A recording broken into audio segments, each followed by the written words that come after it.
नमस्ते। Smart summary Hindi में आपका स्वागत है। आज हम ब्रियाना वेस्ट की एक बहुत ही कमाल की किताब द माउंटेन इज यू के ज़रूरी आइडियाज़ को समझने वाले हैं।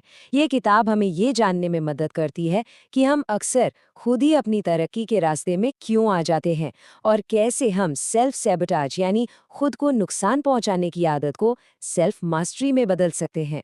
तो चलिए इस कमाल की जर्नी को शुरू करते हैं। इस किताब का जो सेंट्रल आइडिया है वो सच में बहुत पावरफुल है। ये कहता है कि हम में जो कमियां हैं वो हमारी हार का साइन नहीं है। नहीं, वो इस बात का साइन है कि हम इंसान हैं और ये कि हमारे अंदर अभी भी ग्रो करने का बहुत पोटेंशियल बाकी है। मतलब हमारी असली लड़ाई बाहर की दुनिया से है ही नहीं, वो तो खुद हमारे अंदर है। तो आज इस सफर में हम इन 6 जरूरी पड़ावों से गुजरेंगे।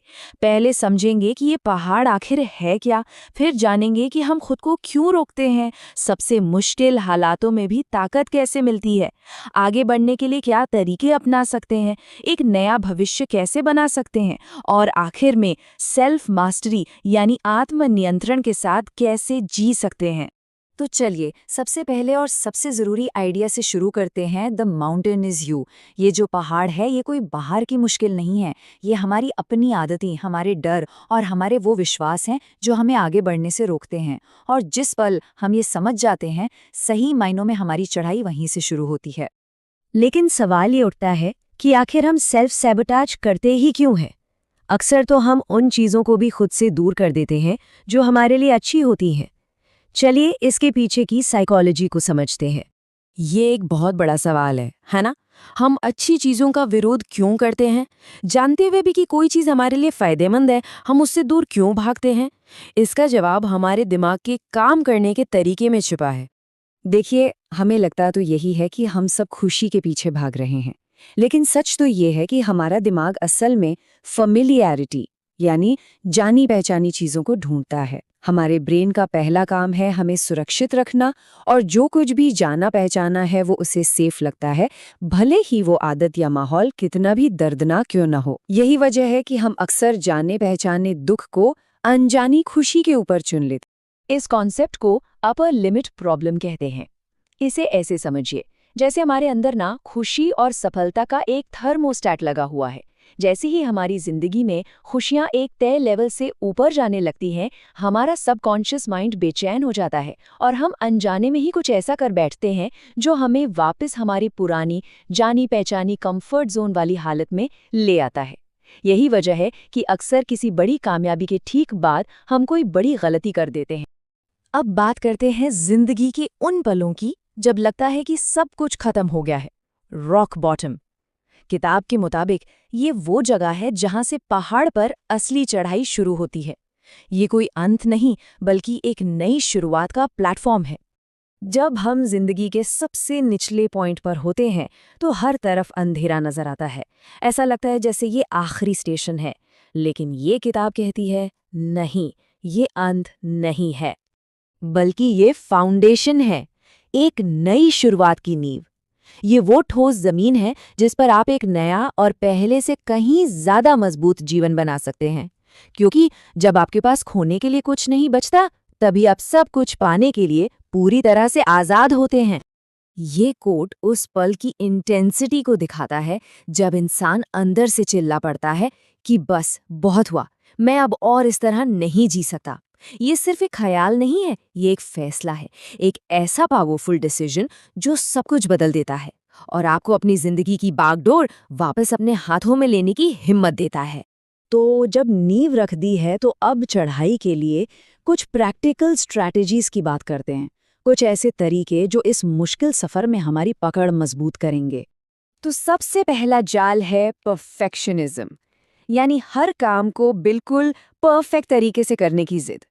सुनने में तो ये अच्छी बात लगती है, लेकिन असल में ये ऊंचे स्टैंडर्ड्स के बारे में नहीं, बल्कि फेल होने के डर के बारे में है। हम परफेक्ट मोमेंट का इंतजार करते रहते हैं और नतीजा हम कभी शुरुआत ही नहीं कर पाते। जैसा कि किताब में कहा गया है, परफेक्शनिज्म हमें कोशिश करने से और अपने जीवन के जरूरी काम करने से रोकता है। ये एक अदृश्य बेड़ी की तरह है जो हमें आगे बढ़ने ही नहीं देती। तो इसका हल क्या है? परफेक्शन को भूल जाइए, प्रोग्रेस पर ध्यान दीजिए। ये चिंता मत करिए कि काम अच्छा होगा या नहीं, बस उसे कर डालिए। बस शुरुआत कीजिए और कुछ ऐसा बनाइए जो आपके लिए मायने रखता हो। पहले काम खत्म करिए, बाद में उसे एडिट करिए, बेहतर बनाइए और आगे बढ़िए। दूसरी कॉमन टैक्टिक है हमेशा बिजी रहना। बिजी रहना अक्सर प्रोडक्टिविटी नहीं बल्कि डिस्ट्रैक्शन होता है। ये खुद से और अपनी असली फीलिंग से भागने का एक बहुत क्लेवर तरीका है। हम खुद को कामों में इतना उलझा लेते हैं कि हमें अपनी असल समस्याओं का सामना ही ना करना पड़े। इससे बाहर निकलने के लिए अपने कामों को सरल बनाइए और प्रायोरिटाइज करना सीखिए। सिंप्लिसिटी और रूटीन के साथ कंफर्टेबल होना सीखिए। खुद से ये मुश्किल सवाल पूछिए कि बिजी रहने से आपको प्रोटेक्टेड या इम्पॉर्टेंट महसूस क्यों होता है, और सबसे ज़रूरी, ना कहना और अपनी बाउंड्रीज सेट करना सीखिए। एक और बहुत बड़ी रुकावट है प्राइड, यानी हमारा अभिमान। ये तब होता है जब हम अपने फैसले इस आधार पर लेने लगते हैं कि लोग हमारे बारे में क्या सोचेंगे, ना कि इस आधार पर कि सच क्या है या सही क्या है। ये हमें गलत साबित होने के डर से सच को स्वीकार करने से रोकता है। इसका तोड़ है खुद को रियलिस्टिक तरीके से देखना।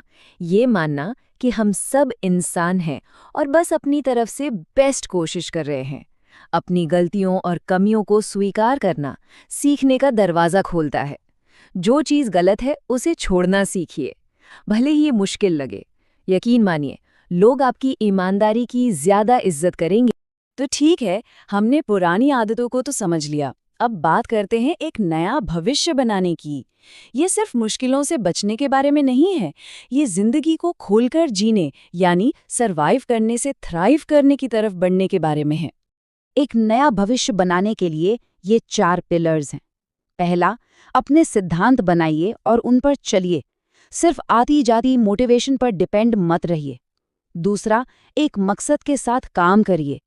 तीसरा, अपना अंदरूनी काम कीजिए, यानी अपने इमोशनल ट्रिगर्स को समझिए और हर अनुभव को सीखने का मौका बनाइए।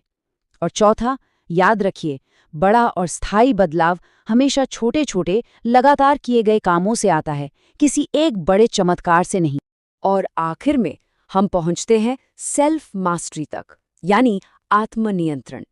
ये कोई मंजिल नहीं है जहां पहुंचकर सफर खत्म हो जाता है। नहीं, ये जीने का एक नया तरीका है जो इस पूरी चढ़ाई की यात्रा से ही बनता है। किताब का ये आखिरी कोट पूरी कहानी का सार बता देता है।